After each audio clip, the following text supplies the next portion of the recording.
Olá, meus irmãos, a paz do Senhor. Aqui estamos para darmos continuidade aí nessa série de estudos com base no livro do profeta Ageu.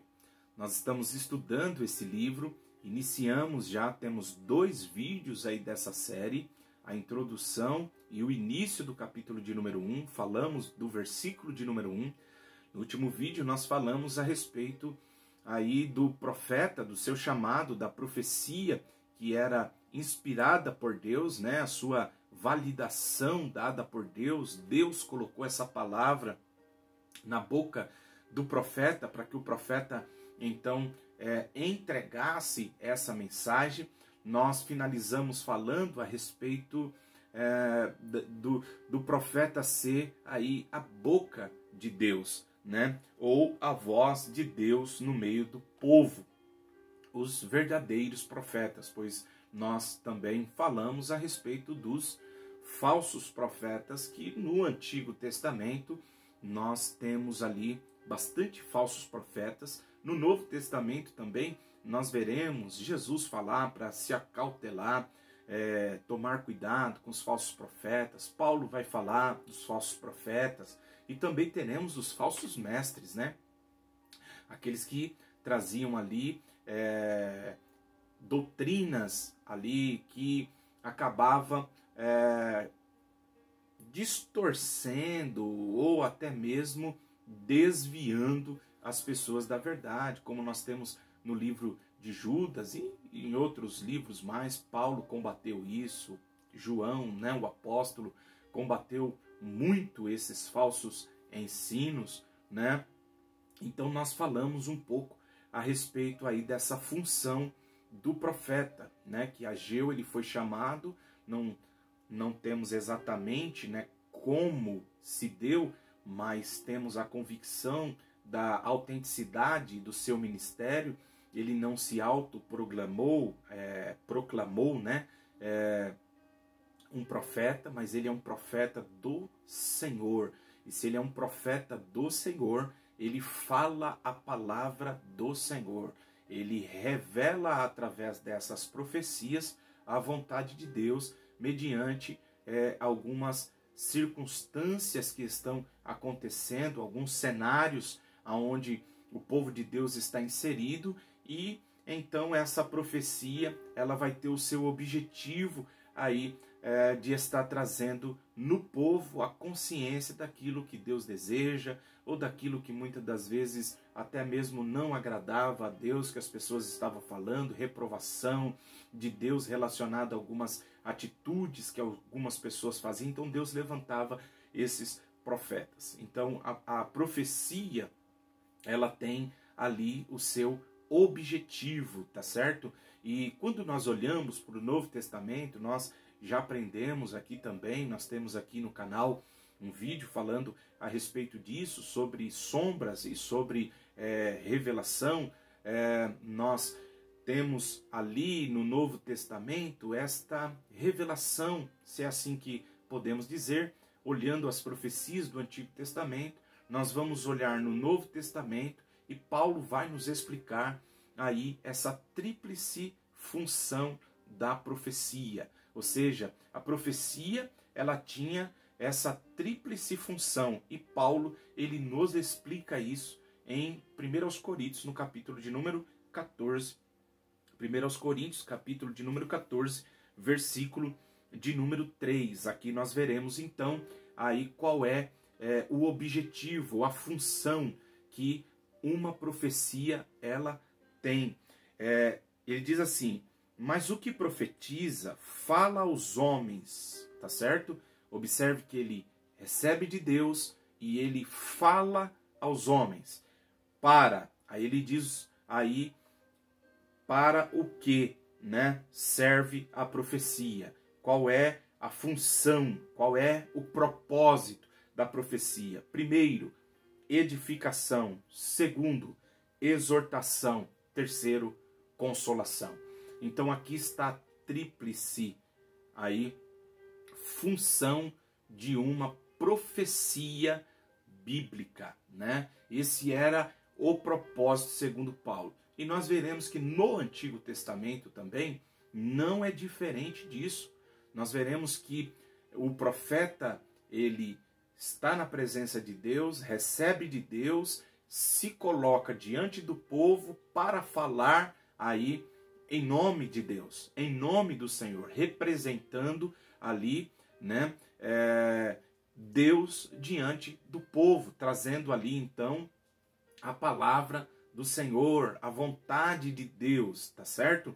E então é muito importante nós entendermos isso. Olhando para essa palavra que Paulo ele fala, vamos tentar aqui, antes de iniciarmos ali no versículo de número 2, onde nós vamos estudar hoje, para a gente estar clareando aí o texto, para nós compreender ainda mais profundo aquilo que nós vamos falar.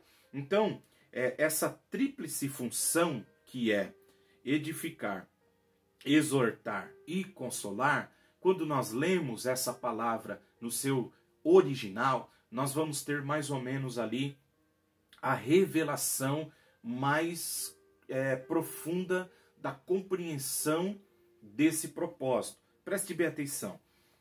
A palavra edificação, né?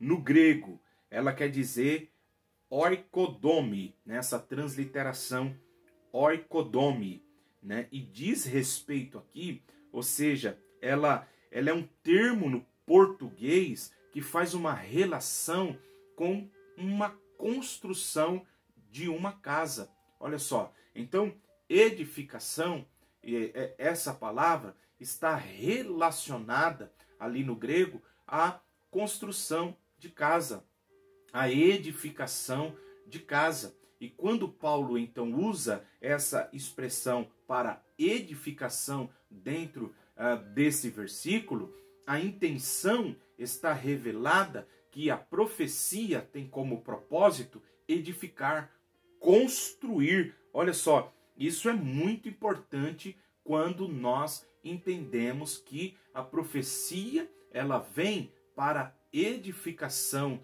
da pessoa, para a edificação do povo, né? Então, a profecia que nós estamos vendo, ela tem propósito de estar edificando, né? E não derrubando, e não destruindo. Então, a palavra ou a profecia, ela vem com propósito de edificação. O segundo propósito é exortar, né? A exortação.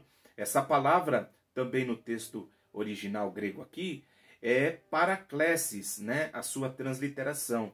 E diz respeito aqui ao ato de encorajar. Então, exortação é encorajamento, tá certo? Isso aqui é muito interessante porque traz a relação de levantar alguém que está caído, alguém que está sentado, alguém que está cabisbaixo. Então veja que o propósito da profecia é de exortar. Às vezes nós entendemos, né, a exortação como um puxão de orelha, como algo que vem chamar a atenção, né? E isso é repreensão, diferente do que a Bíblia vai nos mostrar de exortação, né? Olha, eu fui exortado por Deus. Quando eu estou dizendo que eu fui exortado por Deus, às vezes algumas pessoas entendem pelo nosso vocábulo de que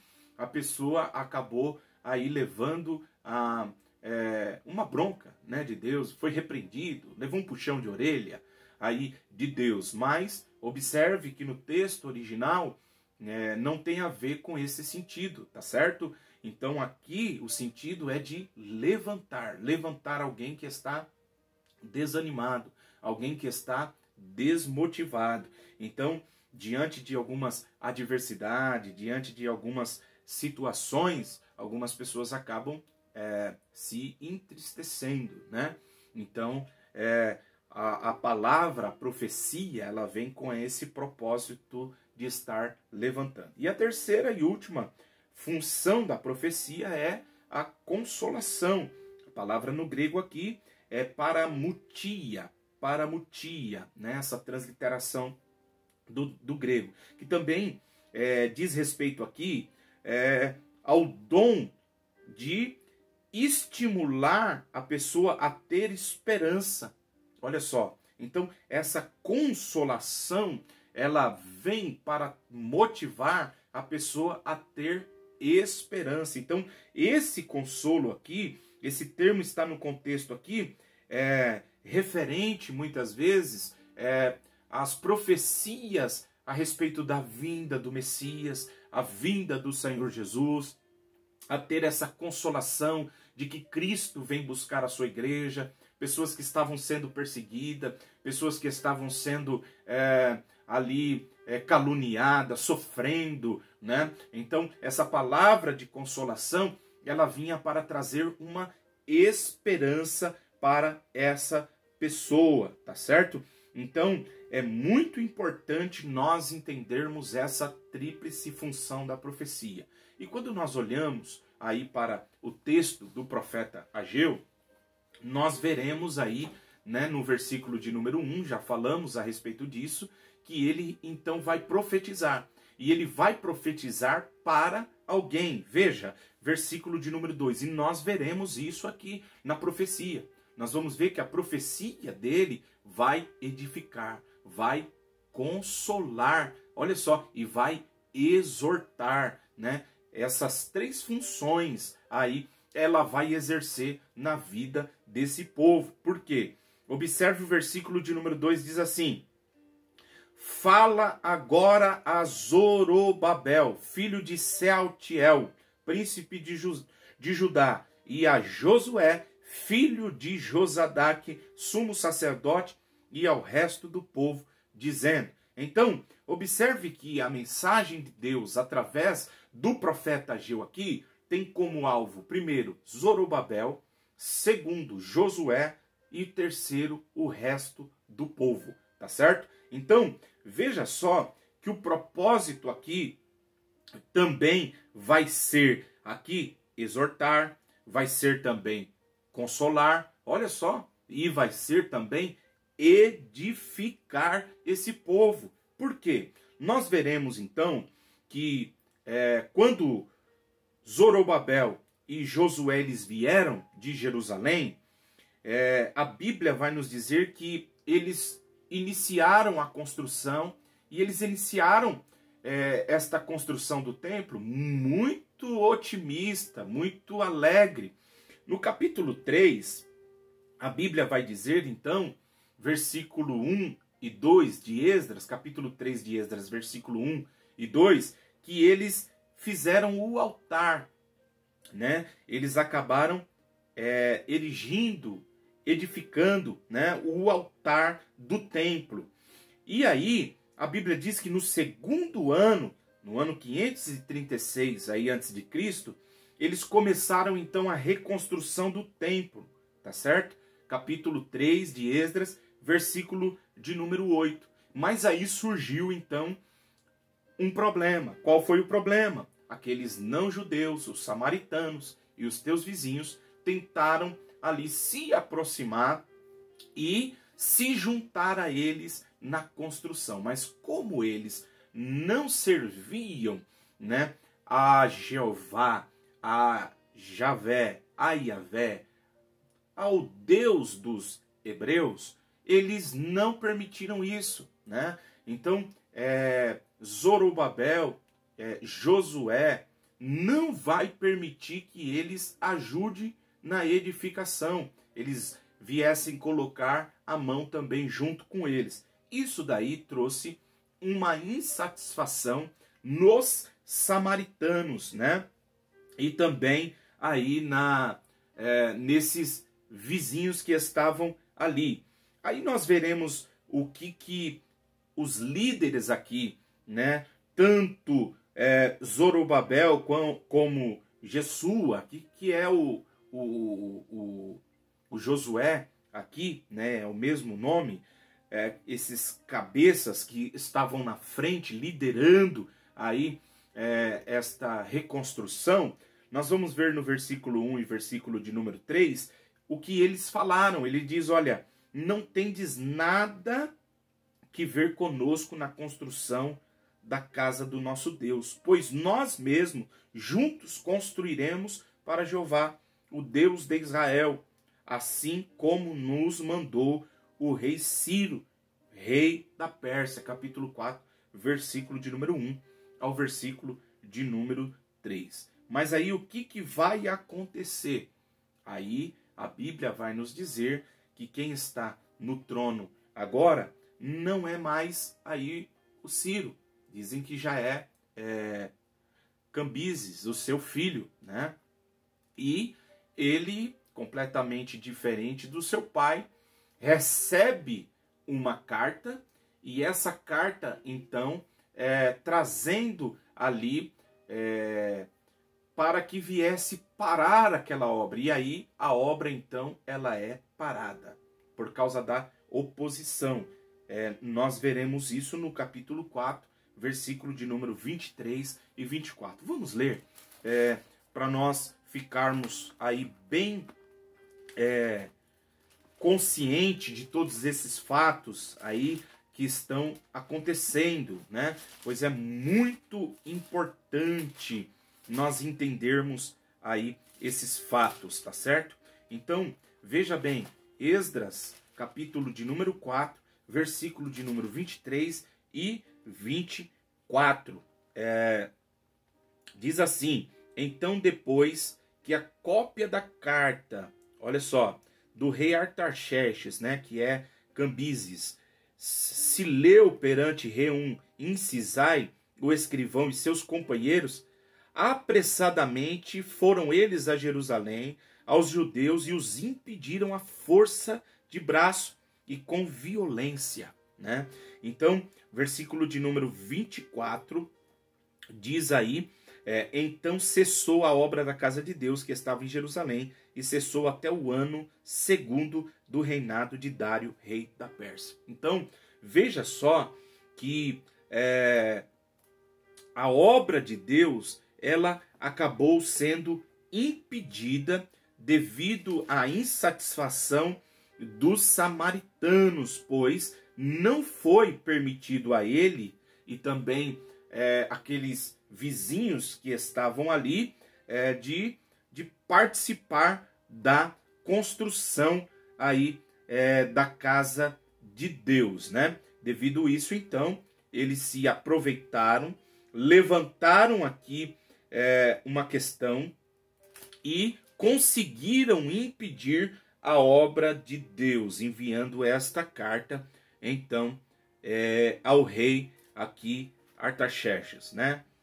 Cambises, filho aí, o sucessor de Ciro. Então a obra parou. Diante disso, o que nós então iremos ver? Que bate um desânimo tremendo no povo, todo aquele entusiasmo, toda aquela alegria que o povo iniciou, devido à perseguição desse povo.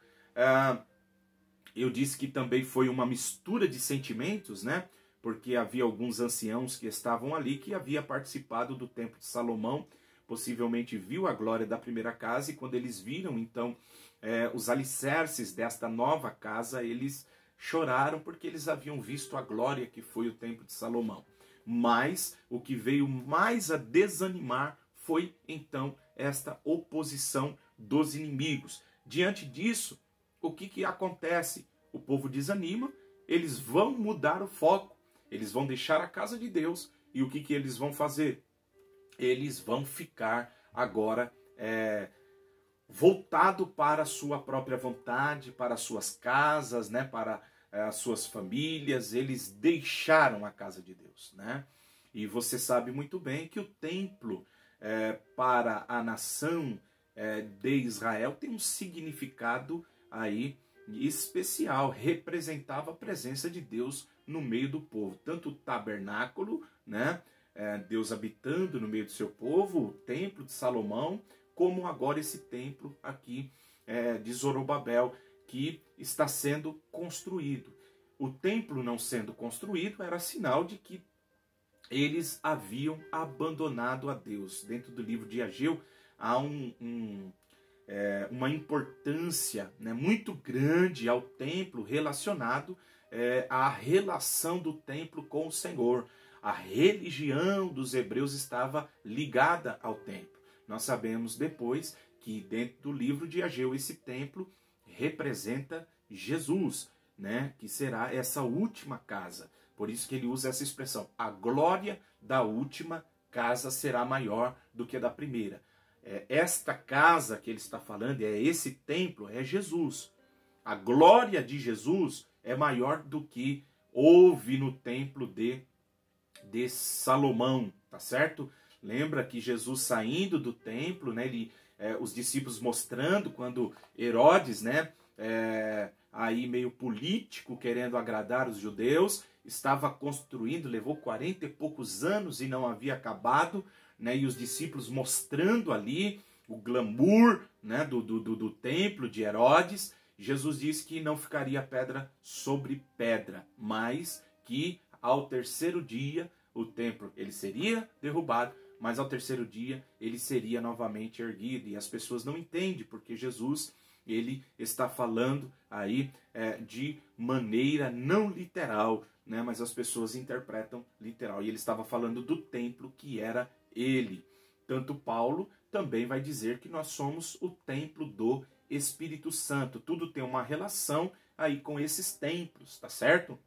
É muito profundo, é muito interessante, e é por isso que é importante nós estudarmos e compreender que o Antigo Testamento ele é sombra do Novo Testamento, né? O Antigo Testamento, o templo é o antítipo, né? O Antigo Testamento, o templo é o tipo, e Jesus é o antítipo, né? A realidade, a revelação, aquilo que é verdadeiramente. O templo é sombra, Jesus é a realidade. Então, nós vamos ver no Antigo Testamento, trabalha assim, né? E nós já falamos, temos vídeo a respeito disso, de tipo e antítipo, aqui no canal. Você que quiser aprender um pouquinho a respeito disso, procure aí sobre hermenêutica, série hermenêutica, que eu fiz um vídeo falando sobre tipo e antítipo, né? Que você vai entender a importância disso. Então, a história vai nos contar que o templo, depois dessa grande perseguição, fica 15 anos parado. E o profeta levanta, aí nesse meio, né, o Deus levanta o profeta Ageu e o profeta Zacarias, depois desse período de 15 anos. Por quê? Porque agora o povo vai dizer que não chegou o tempo. Olha só, né? Não chegou o tempo, ainda não é a hora de edificar a casa de Deus, né? Não chegou o tempo, mas havia chegado o tempo. E qual era o sinal de que havia chegado o tempo? Quando Deus levantou Ciro. E o povo voltou, né, para o templo. E Ciro não somente libertou o povo, né, conhecido Ciro como libertador das nações, como ele era conhecido, o grande, mas ele também custeou aí novamente a reconstrução do templo. E agora as pessoas estão dizendo aí que não é tempo, né? Não é tempo ainda de edificar o templo do Senhor. Isso aplicando, fazendo uma aplicação para a nossa vida, às vezes isso acontece. O templo, falando como templo, sendo a obra de Deus na nossa vida, né? As coisas de Deus na nossa vida. Às vezes nós estamos priorizando tantas outras coisas e estamos falando que não é o tempo de estar fazendo aí as coisas de Deus, trabalhando, né? Então Deus vai, através do profeta, mostrar que o tempo já havia chegado, já estava passando, e o povo estava ali se dedicando à sua própria casa, e o templo de Deus estava parado, né? Simbolizando mais uma vez Deus, a vida espiritual, a religião. Deus estava ali, abandonado por eles. Por quê? Porque eles estão preocupados, né? E eles moravam em casas aí estucadas, casas aparelhadas, né? Casas lindas eles estavam morando, enquanto Deus está abandonado, esquecido, né? Diferente de Davi. Vocês lembram que Davi, ele desejou edificar, ele olhou o templo, na verdade não era templo, né? era a tenda, né, em Siló. Ele viu aonde Deus habitava. E aí ele diz aqui, eu morando numa casa tão confortável, no palácio, e Deus morando dentro de tendas, já sei o que eu vou fazer. Eu vou fazer uma casa para Deus. Aleluia. Coisa linda, Davi, né?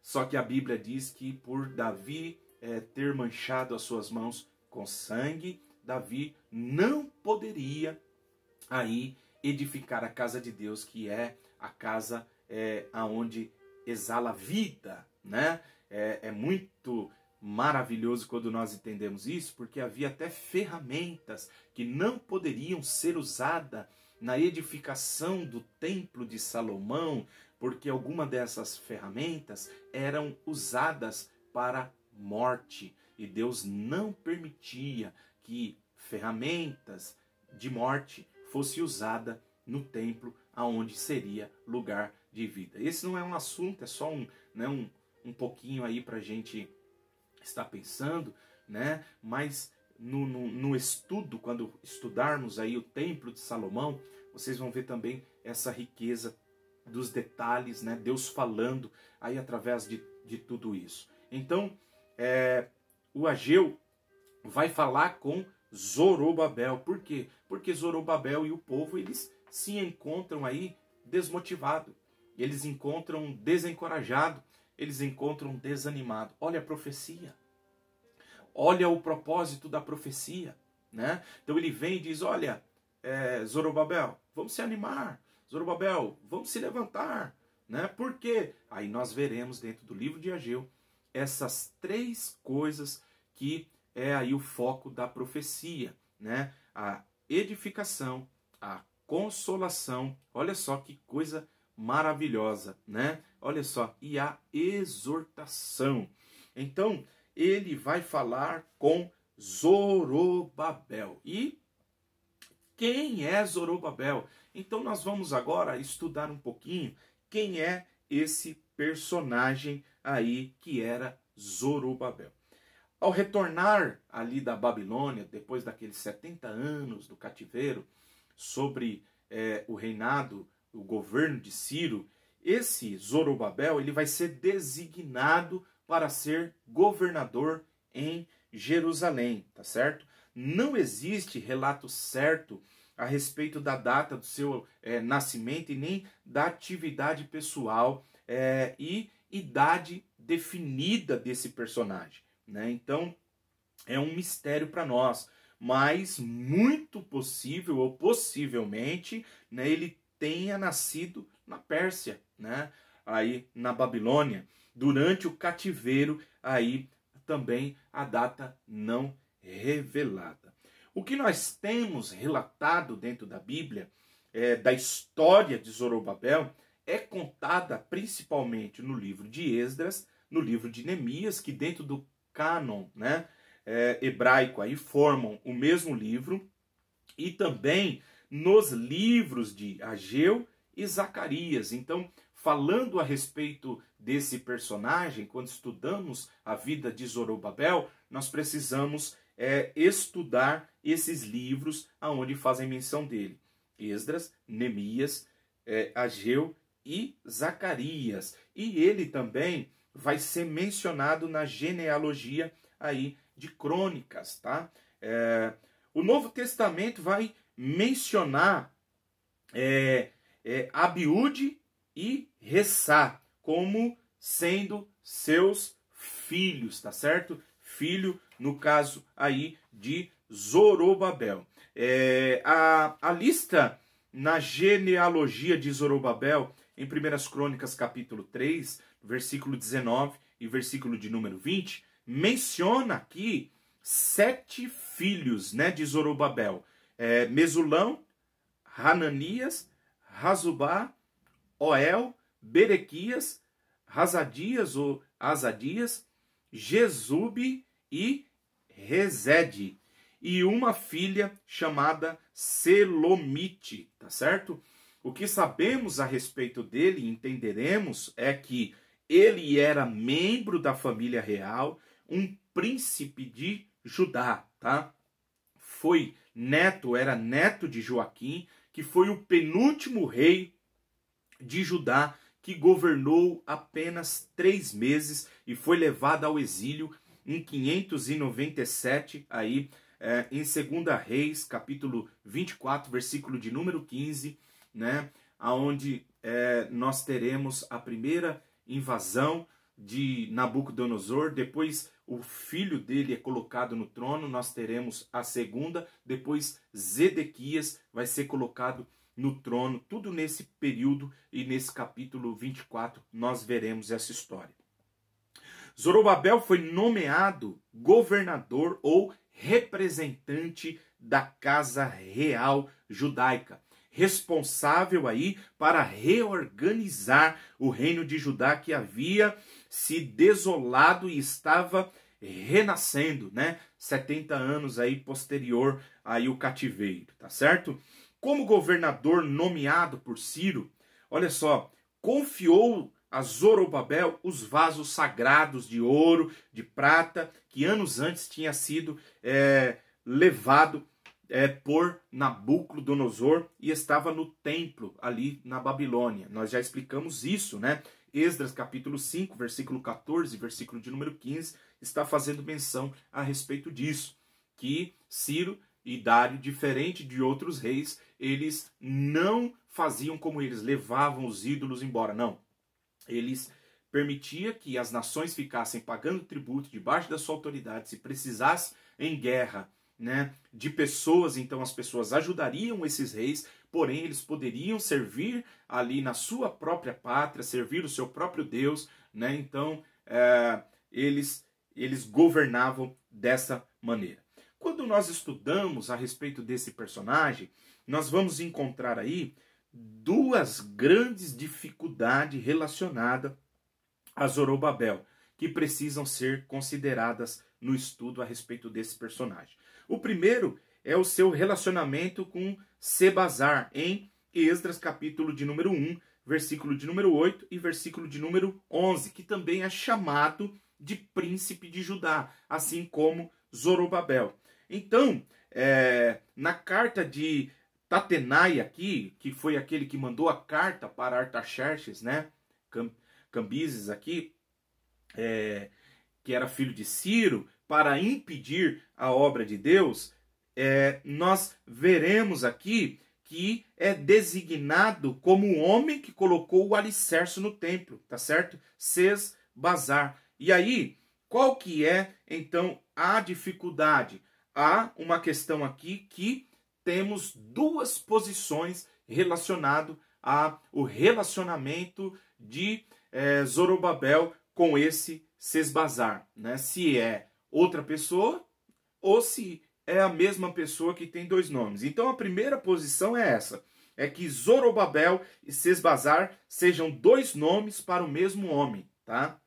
Essa explicação é razoável, uma vez que vários judeus possuíam o nome judeu e outro persa ou babilônico. Nós vemos isso em Daniel, capítulo de número 1, versículos 6 e 7. Tanto Daniel como os seus amigos tiveram nomes aí mudados. Então isso era algo daqueles dias que acontecia. Porém, existem estudiosos aí que discordam dessa hipótese, pois nesse caso os dois nomes seriam persa, né? No dicionário etimológico de nomes bíblicos do pastor Elias Soares, nós temos ali o significado do nome Zorobabel. É muito importante entender significados de nomes, principalmente.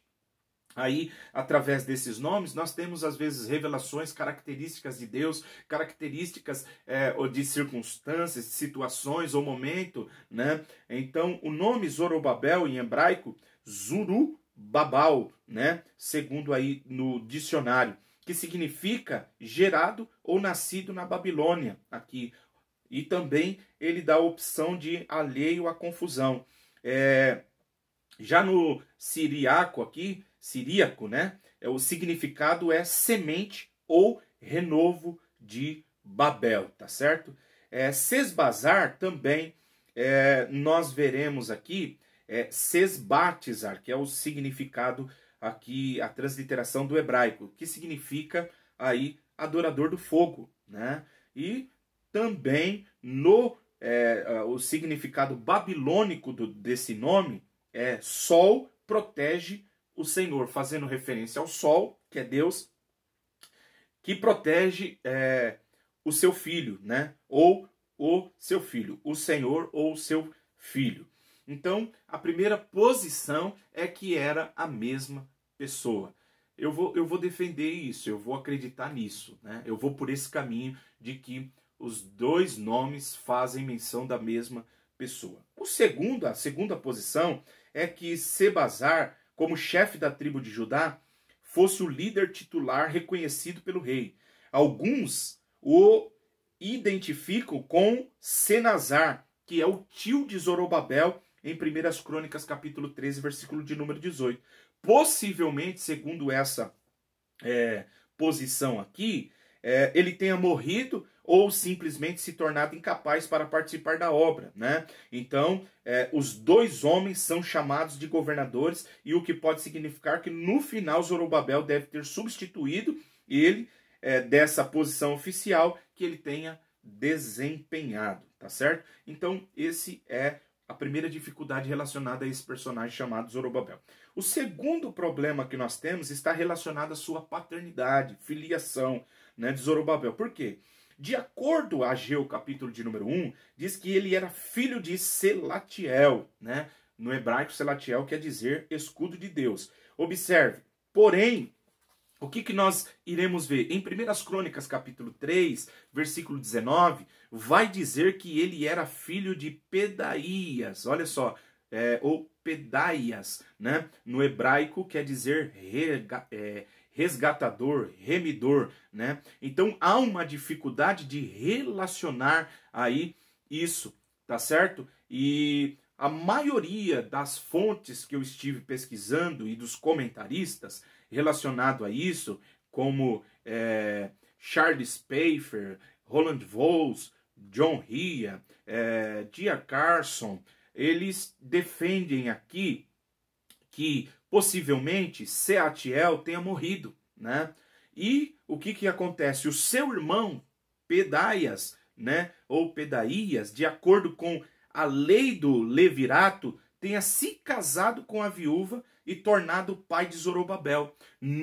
No entanto, Seatiel teria sido aqui sempre considerado o pai de acordo à lei dos costumes judaicos, tá certo? Então, faz muito sentido isso. A lei do levirato, quem não sabe, esta lei está em Deuteronômio, capítulo de número 25, versículos 5 e 6. Essa palavra levirato vem do latim levir, que traduzido em hebraico é Yaban, que quer dizer cunhado, né? Era uma lei que se o irmão viesse, eles moravam junto, se o irmão viesse morrer e deixasse viúva a mulher sem descendência, então o irmão deveria assumir aí a viúva e fazer o quê? Trazer então aí a descendência, tá certo? Então esse casamento era considerado legalmente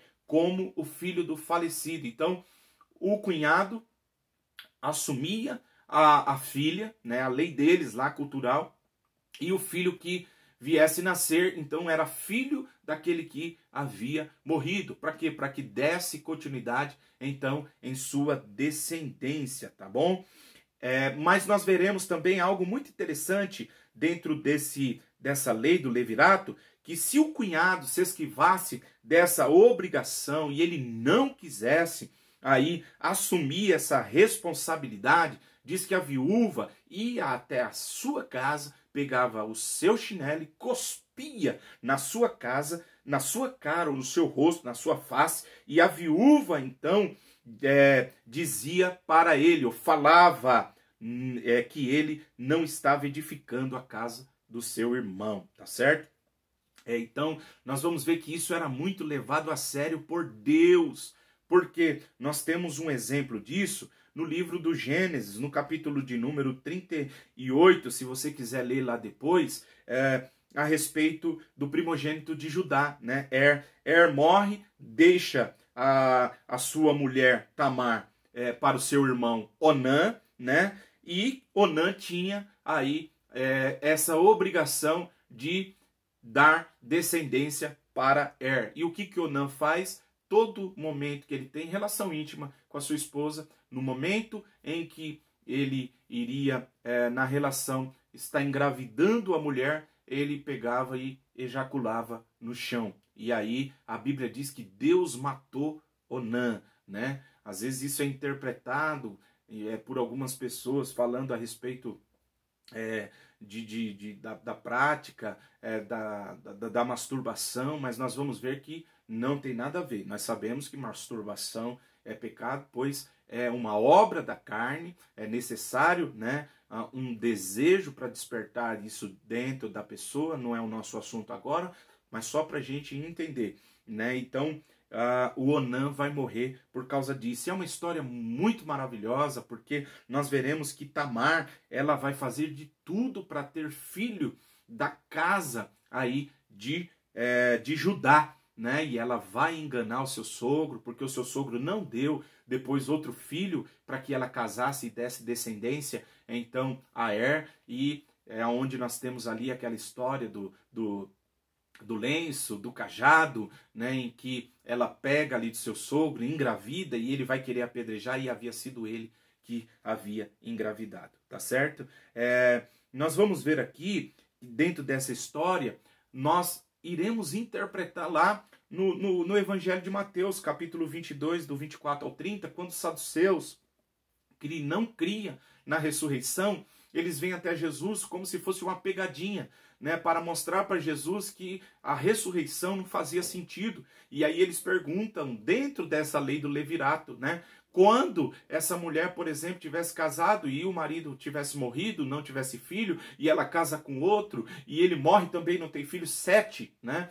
Aí os saduceus perguntam para Jesus, né, com quem que ela iria casar no reino. E aí Jesus diz, olha, vocês não entendem as escrituras e nem o poder de Deus. Lá ninguém casa e nem dar-se em casamento. É dentro desse contexto, tá certo?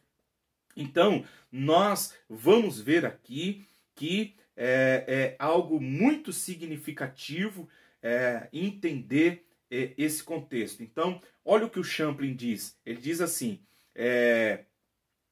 ele traz a raiz, né, do seu nome aqui, que é Acádio, Seru, Babli, que significa progênie da Babilônia, embora também faça uma ressalva sobre o significado, conclui dizendo que os estudiosos não foram capazes de esclarecer essa confusão, mas destaca a importância de Zorobabel ser neto de Joaquim e da posteridade de Davi e da tribo de Judá, tá certo? Esdras capítulo 2, Mateus capítulo de número 1, genealogia versículo 12, Lucas capítulo 3, versículo 27, né?